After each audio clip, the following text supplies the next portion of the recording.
dia, igreja. Igreja aqui, igreja aí onde você está. No meu tempo, que pode ser diferente do seu tempo, mas todos no tempo de Deus. Este já é o meu culto desde quando eu comecei a pensar sobre ele. Este já é o culto do pastor João Soares da Fonseca desde o momento quando ele começou a preparar a mensagem. Este é o seu culto desde quando você decidiu se encontrar conosco. Todos online, todos juntinhos. Juntinhos cuidando do próximo, acolhendo aqueles que estão necessitados. E você pode fazer isso através do celeiro do Instituto Vitória. Juntinhos, mantendo a Escola Vitória através das nossas ofertas. Uma escola que tem uma história de 78 anos e que atende os alunos da igreja e também os da nossa comunidade. Juntinhos, quando visitamos o DEC, Departamento de Cultura de nossa igreja, quando podemos conhecer, visitar, rever as histórias ao longo destes 136 anos do ministério desta igreja. Acesse o site de nossa igreja e lá, logo na primeira página, você tem um informativo semanal. Neste informativo, você vai encontrar informações sobre estes projetos que eu falei e também vai encontrar informações sobre os vários projetos de nossa igreja. Enquanto não pudermos nos encontrar presencialmente, podemos estar juntinhos virtualmente. Sabe qual é o desejo da nossa igreja para a sua vida? É que você tenha uma linda semana, é que você faça desta uma linda semana na sua vida e na vida de alguém. Se o meu povo, e então eu, diz o Senhor em sua palavra, no segundo livro das Crônicas, capítulo 7, verso 14. E se o meu povo, que se chama pelo meu nome, se humilhar e orar e buscar a minha face e se converter dos seus maus caminhos, então eu ouvirei dos céus, perdoarei os seus pecados e sararei a sua terra. Se o meu povo, que se chama pelo meu nome, diz o Senhor. A mensagem é dirigida a pessoas que integram o povo de Deus e, por esta condição, recebem o honroso privilégio de serem identificadas com o nome do Senhor, sendo assim chamadas povo de Deus. Pessoas que hoje levam consigo o precioso nome de Jesus. Pessoas que conhecem o Senhor, as suas leis, os seus preceitos. Ao seu povo, o Senhor faz solene e amorosa advertência. Em momentos ou períodos infelizes de afastamento dos caminhos do Senhor, quando tristes consequências do pecado nos afligem, 4 passos devem ser observados: humilhar-se, orar, buscar a face do Senhor e converter-se dos maus caminhos. Se assim o povo de Deus em geral ou o crente em particular procede, então o Senhor responde com grandes e ricas promessas. Ouve dos céus a oração do arrependimento, perdoa e restaura bênçãos interrompidas pelo pecado em plano coletivo e individual. Há bênçãos à espera de todo aquele que, arrependido do mau caminho, se humilha, ora e busca o perdão de Deus. É o que faremos agora. É momento de confissão.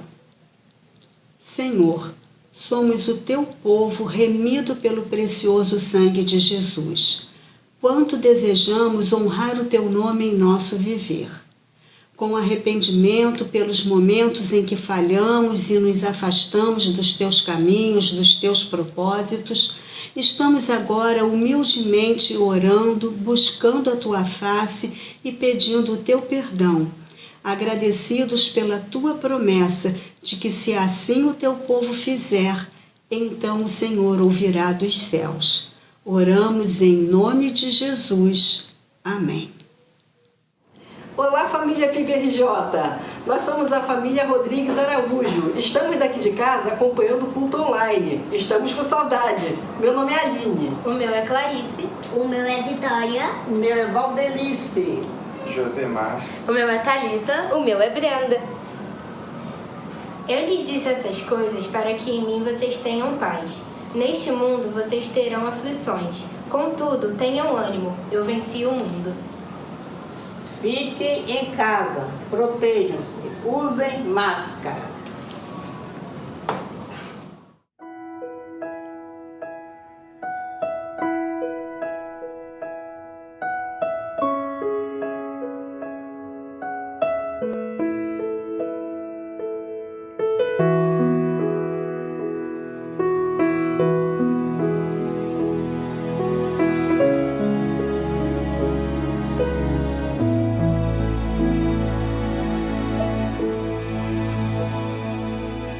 Se meu povo que tem meu nome se humilhar e orar, se meu povo se arrepender dos seus caminhos maus, então os ouvirei e os perdoarei, sararei a terra e suas feridas, eu me levantarei para os defender, defenderei o povo que leva o meu nome.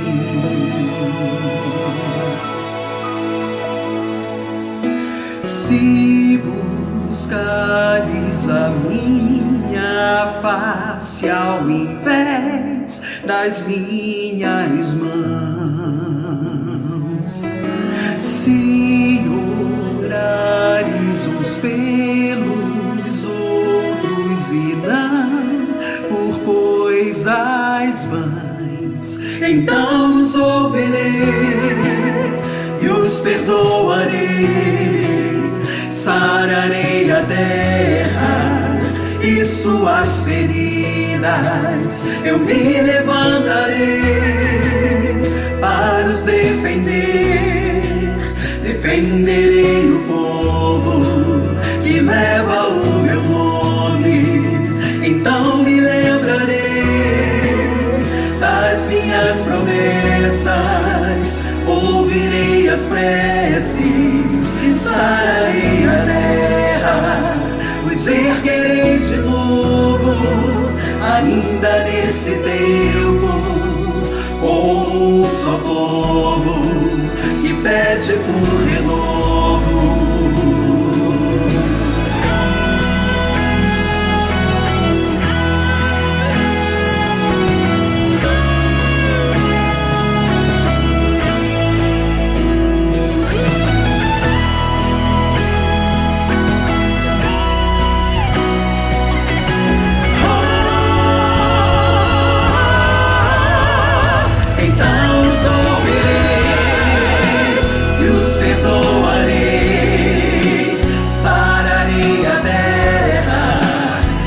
Suas feridas, eu me levantarei para os defender, defenderei o povo que leva o meu nome, então me lembrarei das minhas promessas, ouvirei as preces e sararei a terra, os erguerei de novo, ainda nesse tempo, como um só povo que pede por renovo.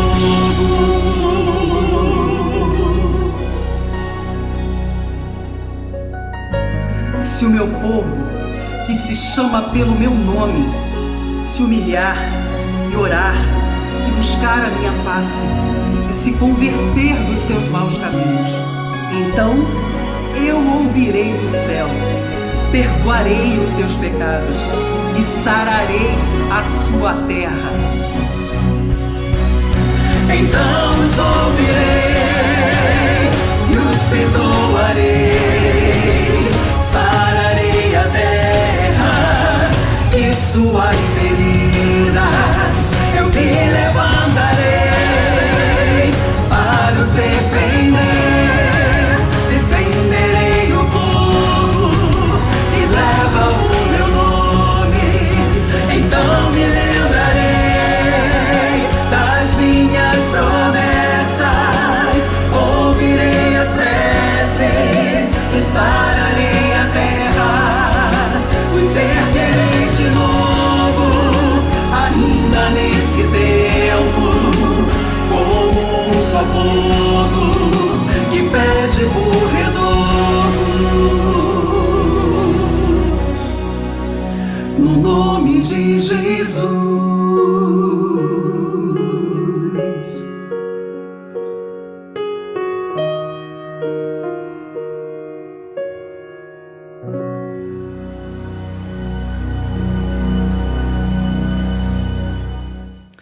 Leitura do profeta Miqueias, capítulo 6, versículo 8. Diz assim a palavra de Deus: Ó homem, ele te declarou o que é bom. Por acaso o Senhor exige de ti alguma coisa além disto? Que pratiques a justiça, ames a misericórdia e andes em humildade com o teu Deus? Itinerário da felicidade. Vamos orar? Eterno Deus, nosso Pai, nós te louvamos pelo privilégio de podermos ler a Tua palavra. Dá-nos agora o privilégio também de ouvir a Tua voz. Em nome de Jesus. Amém. Uma famosa dupla sertaneja de algumas décadas tinha uma música que fez muito sucesso, um sucesso tremendo, popular. A música dizia assim: vamos tomar o primeiro avião com destino à felicidade. Peraí. Existe isso? Existe um avião que leva a gente para a felicidade? Então quer dizer que a felicidade é privilégio de pouca gente, porque nem todo mundo pode viajar de avião? Especialmente se for para um lugar tão longe como esse, chamado felicidade. Mas, independentemente de preço, que seria muito alto, também não existe um lugar que concentre a felicidade ao qual se tenha acesso, seja de avião, seja do que for. Miqueias tem um itinerário mais acessível. O itinerário sugerido por Miqueias é mais democrático. Ricos e pobres igualmente podem ter acesso a essa felicidade. É o discurso mais famoso, é a fala mais famosa de Miqueias, porque aqui se resumem as qualidades que o Senhor deseja encontrar em nós.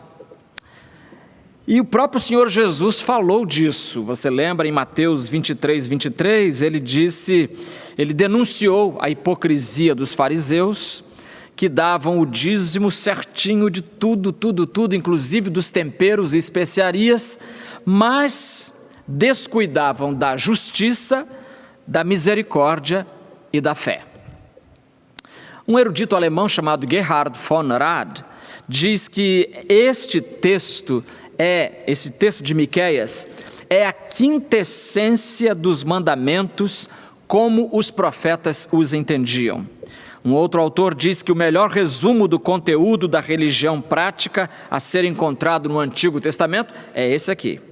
E outro autor ainda diz que os rabinos que comentavam sobre este versículo nos primeiros séculos da era cristã chamaram esse texto de um resumo, numa linha só, de toda a lei. De toda a lei. Meus amigos, será que para agradar a Deus nós precisamos fazer sacrifícios? Tem gente que acha isso. Será que para agradar a Deus nós temos que cortar na própria carne, fazer os sacrifícios sanguinolentos? Será que para alcançar a felicidade nós temos que fazer aquilo que alguns judeus fizeram por um tempo, que é sacrificar os próprios filhos na fogueira ao deus Moloque? Será que nós temos que fazer sangrar os nossos joelhos, subindo de joelhos as escadarias de alguma igreja? Creio que não exatamente assim. O profeta de Deus, o profeta Miqueias, ele tem uma estratégia, e segundo ele, a estratégia dele passa por 3 virtudes, que aliás não são muito encontradas na terra. É a virtude da justiça, da misericórdia e da humildade. Então, em primeiro lugar, nós veremos que o itinerário da felicidade passa pela prática da justiça. O que é justiça? O dicionário de Aurélio diz para a gente que justiça é conformidade com o direito, ou seja, a virtude de dar a cada um aquilo que é seu, aquilo que é dele, ou ainda a faculdade de julgar segundo o direito e melhor consciência. Então, esse é o sentido jurídico da palavra justiça. Mas quando a Bíblia fala em justiça, é preciso lembrar que ela está se referindo àquilo que é certo, àquilo que é justo, àquilo que é reto. Daí, inclusive, usar-se muitas vezes, em muitas traduções, a palavra retidão, a qualidade daquilo que é reto, ou seja, é algo sem curva, algo sem mentira, algo sem impureza. Isso é justiça na Bíblia. Justiça, segundo Deus, então, é fazer a coisa certa, vamos dizer assim, vamos resumir assim. Justiça, fazer a coisa certa. Portanto, o justo é aquele que faz o que Deus ordena, o que Deus manda. Justiça é justamente o contrário de uma vida torta. E qual é o verbo que acompanha aqui a palavra justiça? Miqueias diz que pratiques a justiça. E este verbo, praticar, de fato é o melhor verbo para vir acompanhando a palavra justiça. A justiça tem que ser praticada, porque de nada adianta, queridos irmãos, a gente elogiar a justiça, enaltecê-la, cantá-la em prosa e versos, e se esquivar de praticá-la. Não faz sentido. É inútil edificar monumentos à justiça e evitá-la na nossa vida cotidiana. Não tem sentido cantá-la nos hinos, pregá-la dos púlpitos, publicá-la em livros e negá-la nos atos pessoais. A justiça divina existe e nos foi revelada para que ela seja praticada. Eu falei do crente como sendo um justo, mas a gente precisa ter muito cuidado quando fala que o crente é um justo. Por quê? Para evitar um mal entendido doutrinário, porque rigorosamente falando não existe o justo. Quando a gente passou aqui nossos estudos sobre Romanos, isso ficou muito claro para a gente. Não existe o justo diante de Deus, existe aquele que é justificado diante de Deus. Esse sim é o justo de que a Bíblia fala, é o justificado, porque o crente é um justificado, ele foi transformado em justo pela ação do poder de Deus. De modo que, se quisermos a felicidade, nós precisamos consertar as nossas vidas, fazendo o que é justo, mas para fazer o que é justo, a gente vai precisar da intervenção de cima, a intervenção de Deus na vida da gente. Então, ore a Deus, pedindo a Ele um coração justo, porque o que Deus pede da gente, o que é? Que a gente pratique a justiça. Mas em segundo lugar, o itinerário da felicidade passa pelo amor à misericórdia. Passa pelo amor à misericórdia. Pratiques a justiça, ames a misericórdia, diz o nosso texto, diz Miqueias, que ames a misericórdia.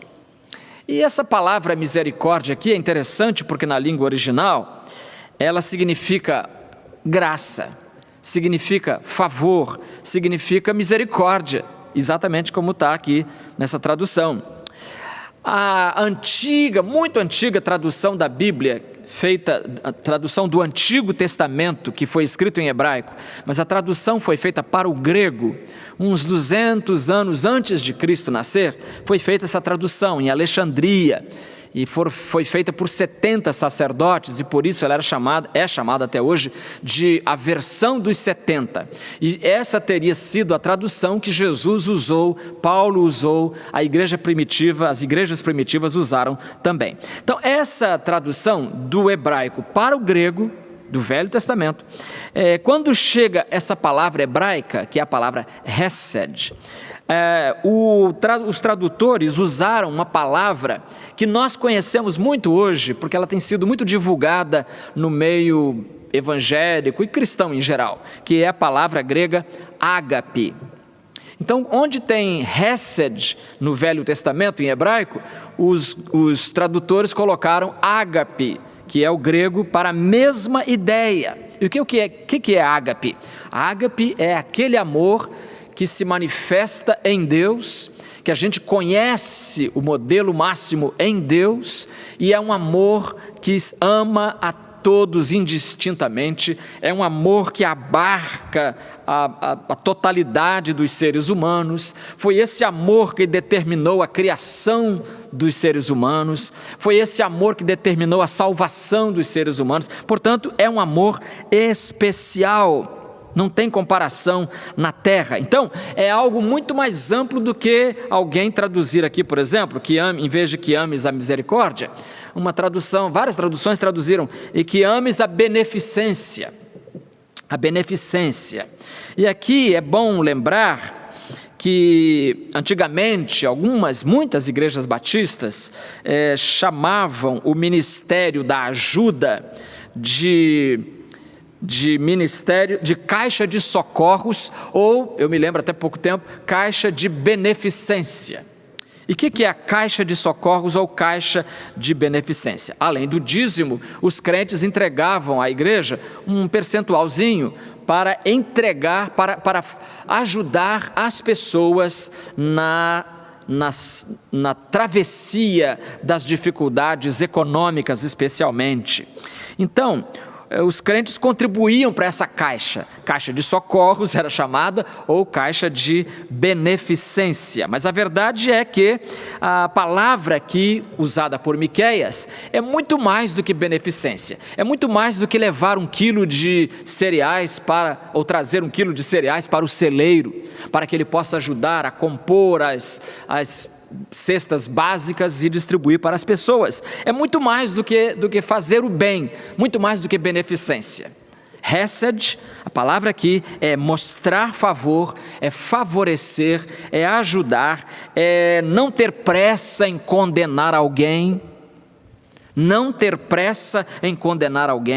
e mesmo que a outra pessoa esteja em erro, esteja laborando em erro, o que vai acontecer é que o crente hesediano, o crente de acordo com Miqueias, ele agirá sempre, nunca diferentemente, com misericórdia. Com misericórdia.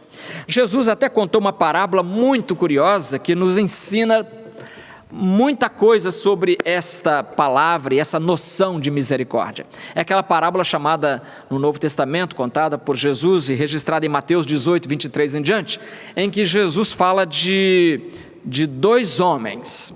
Um devia tudo que você puder pensar. Ele devia a casa dele, o carro, a mulher, os filhos, devia tudo. Era uma quantia tão astronômica que ele devia a alguém, que então um dia, o credor quis receber o dinheiro e disse: você me paga. Ah, meu senhor, tem misericórdia de mim, e chorou tanto e fez um pedido tão profundamente tocante, que o outro ficou tocado, o credor ficou tocado, falou, tá bom, você está perdoado, não precisa mais se preocupar, então não vai ser preso. Aquele que foi perdoado imensamente, sai dali e encontra alguém que lhe deve uma bagatelazinha, um nada. E ele fala, não vai pagar não? Ah, rapaz, estou com muita dificuldade. Aí ele pega pelo pescoço e quer esganar aquele que lhe deve esse pouquinho. E vai matar o sujeito se as pessoas que estão por perto não socorrerem. E as pessoas que estão perto depois falam para aquele primeiro personagem, aquele credor que deveria receber muito dinheiro desse sujeito. Olha, ele foi visto fazendo isso. Ah, é? Então o credor chega para ele e fala, ah, você é mau sujeito mesmo, eu perdoei uma quantia imensa, o que você deveria ter feito? Você deveria ter perdoado aquele que te devia pouco, a mesma coisa, mas não, o que você fez? Você ia esganando o pobre que lhe devia nada. Irmãos, se alguém não percebeu, este último personagem, esse que é imensamente perdoado, e quer por muito pouco matar o outro que lhe deve um pouquinho, esse último personagem sou eu, é você, somos nós. Porque Deus nos perdoou imensamente, nossa dívida para com Deus não tinha como a gente pagar, e o resultado é que, em vez de ir para o inferno, Deus nos perdoou e nós fomos transformados, nós fomos poupados, e agora nós encontramos os outros irmãos que nos devem muito menos e queremos esganá-los. Como pode isso? Que incoerência a nossa, imensamente perdoados, e não queremos perdoar um pouquinho de coisa errada que alguém faça contra nós. Oremos ao Senhor, pedindo a Ele um coração justo, em primeiro lugar. Agora devemos orar pedindo a Ele um coração misericordioso. E em terceiro e último lugar, o itinerário da felicidade, segundo Miqueias, passa pela humildade. Ele diz, por acaso o Senhor exige de ti alguma coisa além disto? Que coisas são essas? Que pratiques a justiça, ames a misericórdia e andes em humildade com o teu Deus. Então nós temos aqui o itinerário da felicidade passando pela humildade. Mas quando a gente fala em humildade, a gente precisa evitar o equívoco hermenêutico de interpretação da Bíblia de associar humildade com falta de recursos materiais. Ah, coitado, ele é tão humilde, ele não tem roupas boas. Então nós associamos humildade com falta de roupa boa, ou com falta de um carro do ano. Então, ou então associamos humildade com a falta da formação intelectual, porque alguém é analfabeto, a gente pensa, então coitado, ele é tão humilde, ele fala tão errado, tão humilde. Isso não é humildade, queridos irmãos, não é. Há pobres que não são humildes, e há analfabetos que são orgulhosos. Então vamos separar as coisas. Humildade não é não ter posses, humildade é não ter pretensões. É não ter pretensões. É a mesma raiz da palavra modesto, mesma ideia da palavra modesto. E quando eu cito a palavra modesto, o que me vem à mente é uma história que eu contei outro dia, numa quarta-feira lá de casa. Eu contei a história da cidade de Modesto, que existe na Califórnia. Nos Estados Unidos, na Califórnia, existe uma cidade chamada Modesto. Ela tem hoje uns 200 mil habitantes, mais ou menos. E essa cidade, ela não fica muito longe de São Francisco, e não conheço a cidade, mas o que se conta da origem do nome da cidade, isso intriga a gente, né? Por que numa língua que é anglo-saxônica, como é o caso da língua inglesa, alguém vai colocar o nome de Modesto? Parece até português, não parece? Não parece inglês, não. Pois bem, tem uma história por trás disso aí, e essa história tem a ver com o senhor William Ralston. William Chapman Ralston nasceu em 1826 e morreu em 1875. Era um rico banqueiro, o cara tinha muito dinheiro mesmo. Ele nasceu perto da minha sogra, em Ohio, nasceu lá, mas ele depois, jovem ainda, foi para a Califórnia, e lá é que ele fez a sua riqueza, investindo em estrada de ferro. Ele construiu várias mansões, inclusive um hotel de luxo, e foi o fundador do chamado Banco da Califórnia. Fundou um banco, para você ter uma ideia. Ele tinha tanto dinheiro que teve que fundar um banco para guardar tanto dinheiro, né? O nome dele hoje está nas muitas avenidas na Califórnia, avenidas, escolas, prédios, edifícios, e inclusive esta cidade que se chama Modesto. Mas espera aí, ele é chamado inclusive de o homem que construiu São Francisco. Mas espera aí, São Francisco é Modesto.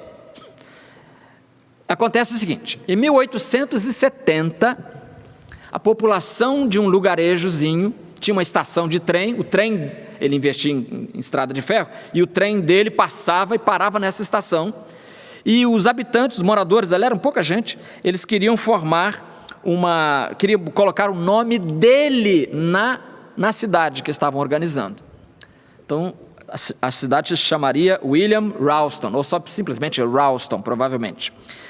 Mas sabe o que aconteceu? O homenageado simplesmente recusou a homenagem. Não, senhor, não vai botar meu nome na cidade. Não, mas o que é isso? Não era puxa-saquismo, não. Era homenagem legítima. Todo mundo gostava do homem. Aí, um dos trabalhadores que ouviu isso era um falante de espanhol. E ele, então, comentou com as pessoas assim, ele é muito modesto, muito modesto. Aí todo mundo gostou, modesto, e o nome pegou. E olha que esse William Ralston, ele tinha muitas razões para ser um homem orgulhoso, profissionalmente bem-sucedido, dinheiro no banco, e o banco era dele, financeiramente abastado, e mesmo assim ele optou pela trilha da humildade. Meus irmãos, isso é que me impressiona, é que tendo todos os motivos para ser uma pessoa orgulhosa, não se tornou.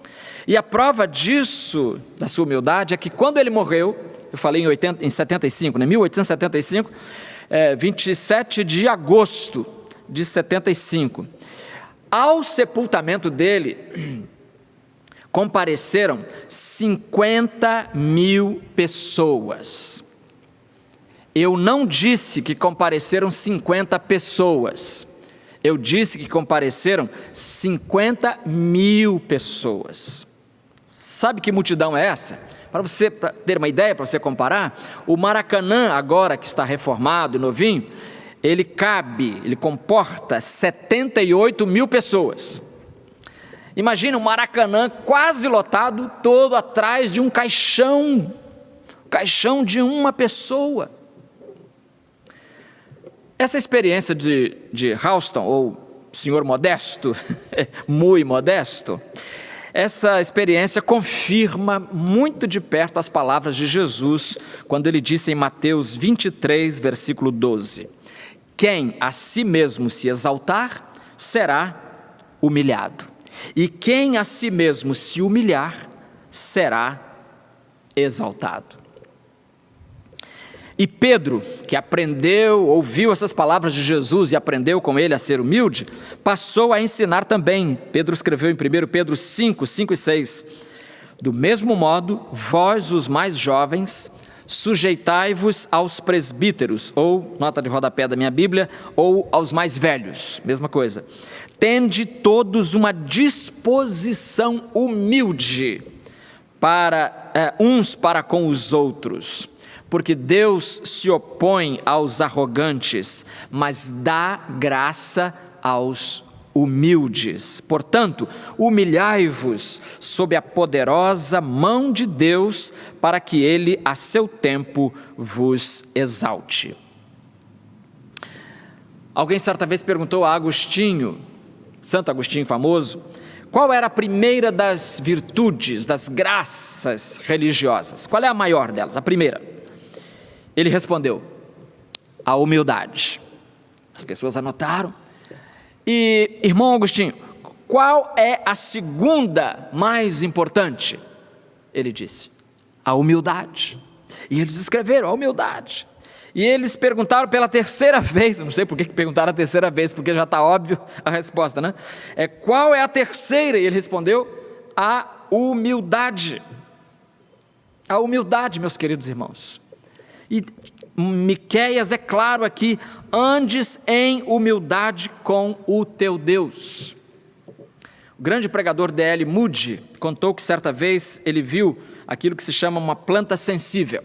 E ele disse: por acaso respirei sobre ela, e ela se encolheu toda. E de repente eu toquei nela, e ela se recolheu. E ele diz: a humildade é sensível assim. Não pode ser exposta com segurança.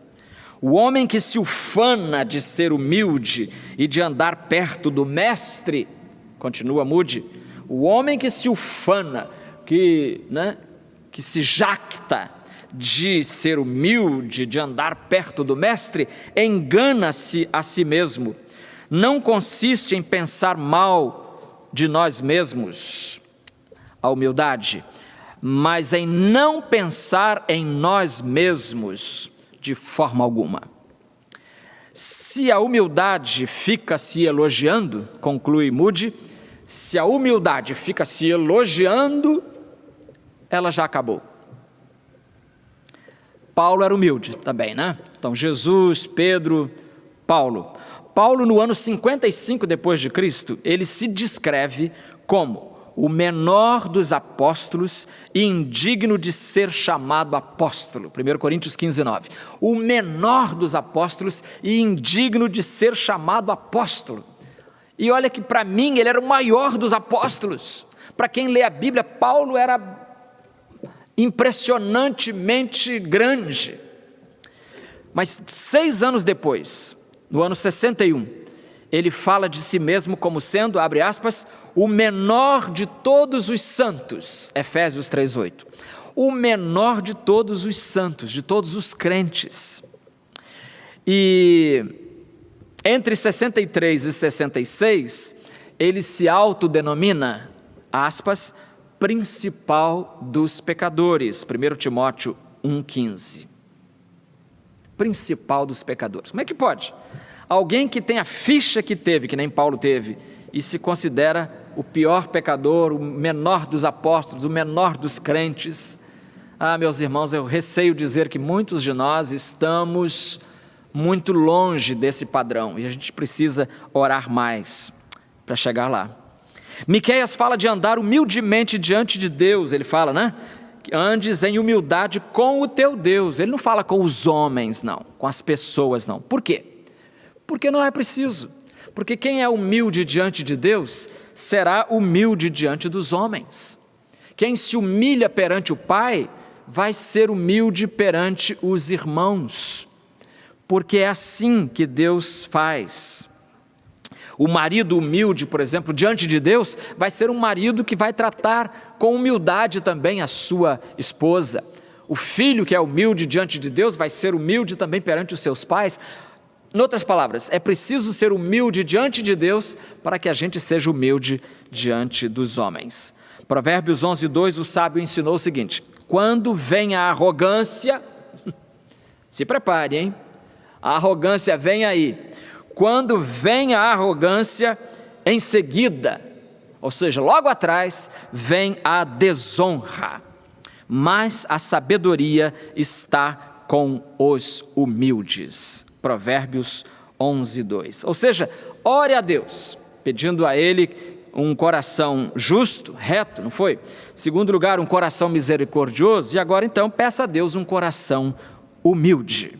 Mas eu queria terminar lembrando que esse texto descreve aquilo que Deus requer. O que Deus requer, o que Ele exige de ti, além disso não exige outra coisa. Então é o que Ele exige. Só que Eu também preciso, antes de orar a oração final, lembrar a você que esse tipo de comportamento só é possível quando nós fomos convertidos pelo Espírito Santo. Quando o Espírito Santo converte a gente, então a gente é capaz de ser humilde, de ser justo e de ser misericordioso. Então, se você não tem Jesus ainda, eu convido você nesta manhã a crer nele de todo o seu coração, abrir de par em par a porta da sua alma e convidar Jesus para dirigir a sua vida. Vamos orar. Eterno Deus, nós te agradecemos o fato de que a tua palavra é viva e eficaz. E ao lê-la, nós podemos compreender o tão alto padrão que esperas de nós. Ajuda-nos, pois, a termos um coração justo, ajuda-nos a ter e a demonstrar um coração misericordioso e ajuda-nos a termos um coração humilde. Em outras palavras, um coração parecido com o teu. É a nossa prece, em nome de Jesus. Amém.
Nós queremos agradecer a você que cultuou conosco nesta manhã. Nosso coração se alegra em saber que você tem fome da palavra de Deus e que deseja ouvi-la. Se é essa a sua condição, então eu quero convidá-lo para hoje à noite, às 19 horas, neste mesmo canal, nós estaremos aqui prontos para adorar a Deus e para anunciar o oráculo de Deus. Nós queremos nos despedir agora com a leitura de Isaías, capítulo 58, versículo 11, que diz assim: o Senhor te guiará continuamente, te fartará até em lugares áridos e fortificará os teus ossos. Serás como um jardim regado e como um manancial, cujas águas nunca faltarão. Deus abençoe você. Até mais às 19 horas. Amém.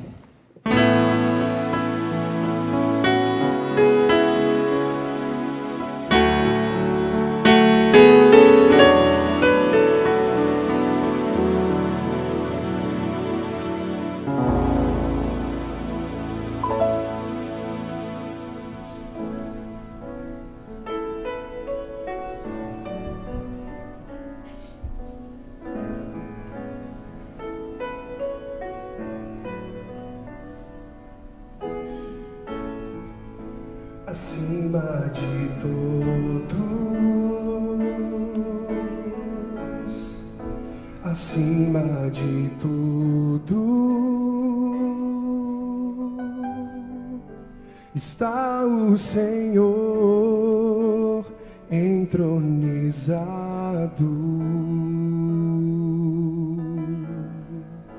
Os anjos e os homens, os céus e a terra, montanhas e mares declaram quem tu és.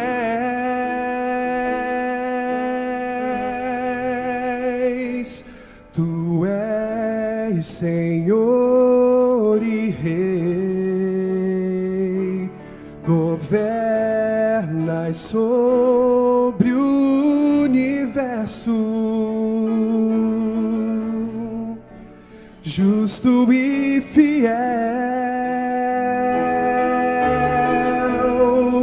vestido de glória e poder, coroado estás,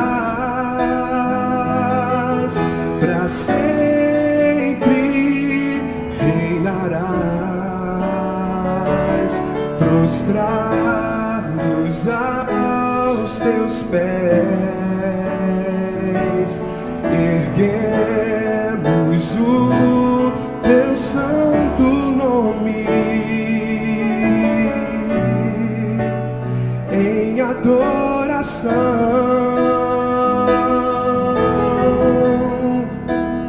nos entregamos a ti, toma o teu lugar e habita entre nós, ó Santo Deus.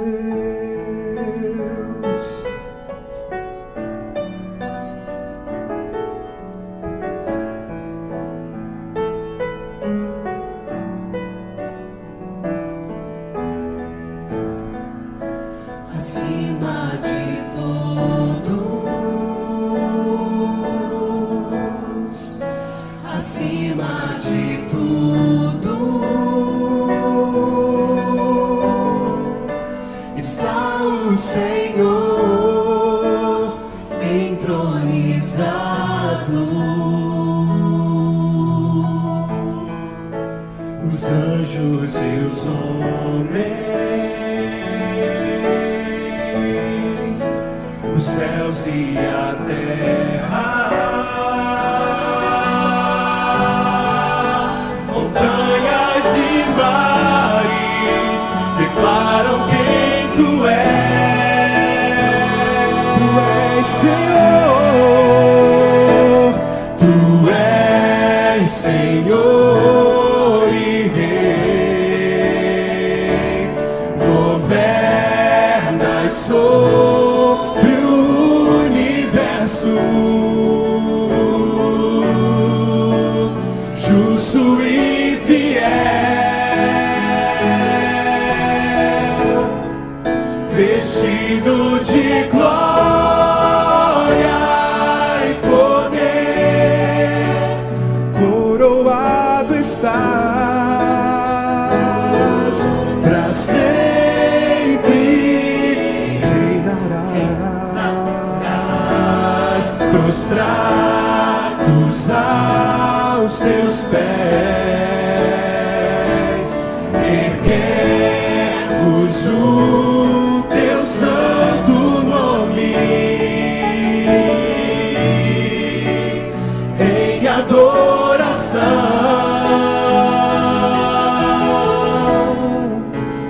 Nos entregamos a ti, toma o teu lugar e habita entre nós,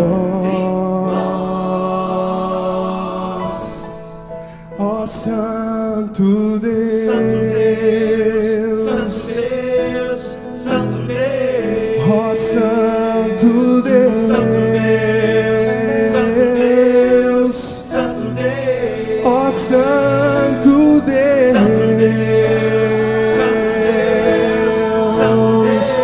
ó Santo Deus,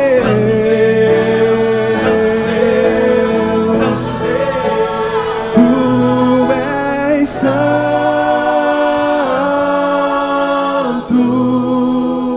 tu és santo,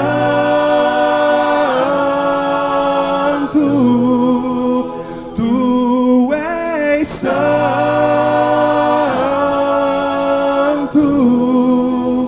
tu és santo,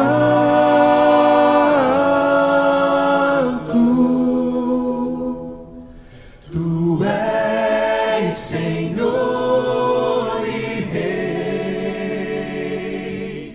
governas sobre o universo, justo e fiel, vestido de glória e poder, coroado estás, para sempre reinarás, prostrados aos teus pés, erguemos o teu santo nome em adoração.